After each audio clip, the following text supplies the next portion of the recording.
بسم اللہ الرحمن الرحیم الحمدللہ رب العالمین والصلاة والسلام علی سید الانبیاء والمرسلین وعلی آلہ الطیبین الطاہرین۔ رب زدنی علما، رب اشرح لی صدری ویسر لی امری واحلل عقدۃ من لسانی یفقہوا قولی۔ اما بعد فقد قال اللہ تبارک و تعالی فی کتابہ المجید۔ بسم اللہ الرحمن الرحیم۔ یوم لا ینفع مال ولا بنون الا من اتی اللہ بقلب سلیم۔ عزیزان محترم، یہ 21 نمبر والیوم میں ہم آپ کو اخلاق اہل بیت علیہ السلام کے ٹاپک سے یہ 21 نمبر والیوم میں آپ کو یہ بتانا چاہتے ہیں کہ اللہ سبحانہ و تعالیٰ نے انسان کو ایک سب سے قیمتی ترین چیز عطا کی ہے کہ اگر وہ صحیح و سالم رہے تو انسان دنیا و آخرت کی خیرات کو سمیٹ سکتا ہے۔ دنیا و آخرت کے ہر خیر اس کے قدموں کے اوپر ہو سکتی ہے۔ لہٰذا اس حوالے سے اگر ہم غور کریں کہ انسان جو ہے وہ اپنے دل کو کیسے صحیح و سلیم رکھ سکتا ہے، اپنے دل کے اندر کیسے اللہ کی محبت کو پیدا کر سکتا ہے، کیسے اللہ سبحانہ و تعالیٰ کی محبت کے ثمرات کو حاصل کر سکتا ہے، تو اس حوالے سے ہمیں اس بات پہ غور کرنا ہوگا کہ ہمارے دل کے اندر جو بھی روحانی بیماریاں پیدا ہو چکی ہیں، چاہے وہ روحانی بیماریاں جو ہے وہ ان کا تعلق ہمارے معاشرے سے ہے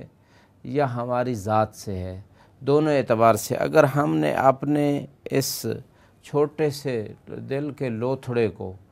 ان روحانی بیماریوں سے پاک کر لیا تو اس کا معنی یہ ہوگا کہ ہم نے اپنے دل کو سلیم بنا لیا۔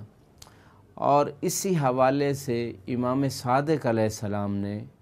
اس چھٹے تاجدار ولایت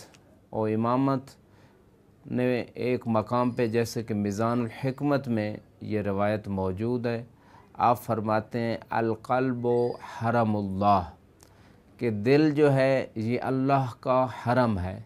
فلا تسکن غیر اللہ فی حرم اللہ، کہ اللہ کے حرم میں اللہ کے علاوہ کسی کو جگہ نہ دو۔ امام علیہ السلام نے اپنے اس مختصر کلام میں انسان کے دل کو سلیم بنانے کے لیے، پاک و پاکیزہ رکھنے کے لیے، کامیابیوں کے لیے، اطمینان کے لیے، سکون کے لیے، دنیا و آخرت کی ہر خیر کو سمیٹنے کے لیے یہ ایک قیمتی ترین نسخہ دے دیا کہ یہ اللہ کا حرم ہے، دل جو ہے اللہ کے لیے ہے، اللہ کے علاوہ کسی کو یہاں جگہ نہ دو۔ اب سوال پیدا ہوتا ہے کہ خدا تو ہر جگہ ہے، تو پھر دل میں کیا مطلب ہے خدا کو ٹھہرانے کا؟ مقصود یہ ہے کہ اپنے دل میں خدا کو ٹھہراؤ، یعنی خدا کے علاوہ کسی کی محبت اور اطاعت کا انسان دل میں خیال بھی نہ لائے، نہ اپنے دل کی خواہش کو، نہ کسی اور چیز کی خواہش کو انسان خدا کی محبت اور خدا کی اطاعت کے مقابلے لائے۔ اب اگلا کویسچن یوں پیدا ہوگا کہ محمد و آل محمد کی اطاعت اور محبت پھر کہاں جائے گی؟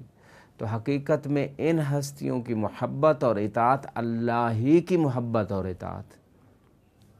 اگر ان ہستیوں کی محبت اور اطاعت جیسے اللہ چاہتا ہے، جیسے یہ چاہتے ہیں، اگر اس طریقے سے کی جائے تو گویا فی الواقع یہ اللہ سے محبت ہے، کیونکہ اللہ سبحانہ و تعالیٰ نے قرآن مبارک میں فرمایا قُلْ إِن كُنتُمْ تُحِبُّونَ اللَّهَ فَاتَّبِعُونِي يُحْبِبْكُمُ اللَّهُ، کہہ دیجئے میرے حبیب کہ اگر تم اللہ سے محبت رکھتے ہو تو میری اتباع کرو۔ اس کا معنی یہ ہے کہ رسول اسلام کے اتباع اور اطاعت میں اللہ کی محبت کو انسان حاصل کر سکتا ہے۔ تو یہ کوئی الگ سلسلہ نہیں ہے، یہ وہی سلسلہ ہے محمد و آل محمد کی اطاعت اور محبت کا جو خدا کی اطاعت اور محبت کی طرف لے کے جاتا ہے۔ من اطاع الرسول فقد اطاع اللہ، کہ جس نے رسول اسلام کی اطاعت کی گویا اس نے اللہ کی اطاعت کی۔ قرآن مبارک نے یہ فیصلہ کر دیا۔ تو یہاں امام علیہ السلام یہی فرمانا چاہتے ہیں کہ القلب حرم اللہ، کہ یہ دل جو ہے اللہ کا حرم ہے، جیسے رسول اسلام کا ایک حرم ہے، امیر المومنین کا حرم کوفہ کہا گیا، رسول اسلام کا حرم مدینہ منورہ کہا گیا، تو یہ مومن کا جو دل ہے اس میں اللہ کے علاوہ، اللہ کی طاعت کے علاوہ، اللہ کی محبت کے علاوہ کسی اور کو دخل نہیں ہونا چاہیے۔ مثال کے طور پہ جیسے آپ کا گھر ہے، آپ کو اس میں یعنی ہر قسم کے وہ کام آپ کرتے ہیں کہ جس سے آپ راضی ہوں، جس سے آپ خوش ہوں، جو آپ کی مرضی کے مطابق ہوں۔ اسی طرح یہ دل گویا اللہ نے جو ہمیں دیا ہے، اتنی خوبصورت اور کامل چیز جس کے ذریعے سے انسان بھی بن سکتا ہے اور انسانیت کے اعلیٰ مراتب کو طے کر سکتا ہے۔ اس دل کو فقط خدا چاہتا ہے کہ اس میں میری مرضی چلے، اس میں میری رضا اور میری خوشنودی کے لیے کام ہو۔ تو لہٰذا اگر انسان اس دل کو ایسا بنا لے گا تو یقیناً اس کے تمام اعضاء و جوارح جو ہیں وہ اللہ کی مرضی کے مطابق ڈھل جائیں گے۔ اور اگر خدا نخواستہ اسی دل کے اندر انسان اللہ کی مرضی اور محبت اور اس کی یاد کو بھی رکھے اور ہر اس چیز کو بھی دل میں رکھ لے کہ جس چیز کا ٹکراؤ ہے خدا کی اطاعت سے، خدا کی محبت سے، تو اس کا مطلب یہ ہے کہ خدا کے ساتھ اپنے دل کی ان خواہشوں کو شریک قرار دے دیا کہ جو خواہشیں اللہ کی مرضی کے مطابق نہیں ہیں، یا کسی ایسے غیر خدا کہ جس کی بات یا جس کی اطاعت اللہ کی مرضی نہیں ہے، اس کی بات کو مان لیا، اس کی خواہش کو مان لیا، تو اس کا معنی یہ ہے کہ اس مقام پہ بھی اللہ کو ہم نے اہمیت نہیں دی، اللہ سبحانہ و تعالیٰ کے مقام کو امپورٹنس نہیں دی ہے۔ اور خطبہ المتقین میں امام المتقین علی ابن ابی طالب علیہ السلام فرماتے اعظم الخالق فی انفسہم کہ پرہیزگار لوگوں کے دلوں میں اللہ جو خالق ہے وہ عظیم ہے، اللہ سے بڑا کوئی صاحب عظمت نہیں ہے۔ جب اس دل میں اللہ جو خالق کائنات ہے وہ عظیم ہے تو اس کا معنی یہ ہے کہ پھر ہر وہ چیز جو خدا کی اس مقام، اس عظمت کے مقابلے میں آئے گی، وہ ایک مومن کے دل میں اس کی کوئی گنجائش نہیں ہوگی، وہ مومن کے دل کے قریب نہیں جائے گی۔ مثال کے طور پہ غیبت جو ہے یہ مقام پروردگار اور حکم پروردگار کے خلاف ہے، تو یہ دل غیبت کو گنجائش نہیں دے گا۔ غیبت دوسرے کی برائیوں کو بیان کرنا، لہٰذا اگر دوسرے لوگوں کی برائیوں کو انسان بیان کرتا ہے یا سنتا ہے اور اس کا کوئی ریئیکشن یا رد عمل ظاہر نہیں کرتا، دفاع نہیں کرتا، تو اس کا مطلب ہے اللہ کے علاوہ ہم نے کسی کو جگہ دیا اپنے دل میں۔ اسی طرح جھوٹ کا مورد آ گیا اور سچ بولنے کا، تو اگر خدا نخواستہ کسی نے جھوٹ کو اپنا لیا تو اس نے اللہ کو اپنے دل میں مقام نہیں دیا، اگر سچ کو اپنا لیا تو اس کا مطلب ہے اس نے اپنے دل میں اللہ کی عظمت کو اجاگر کیا، اللہ کے حکم کی اطاعت کی، اللہ کی محبت کو جو ہے پریفرنس دی ہے۔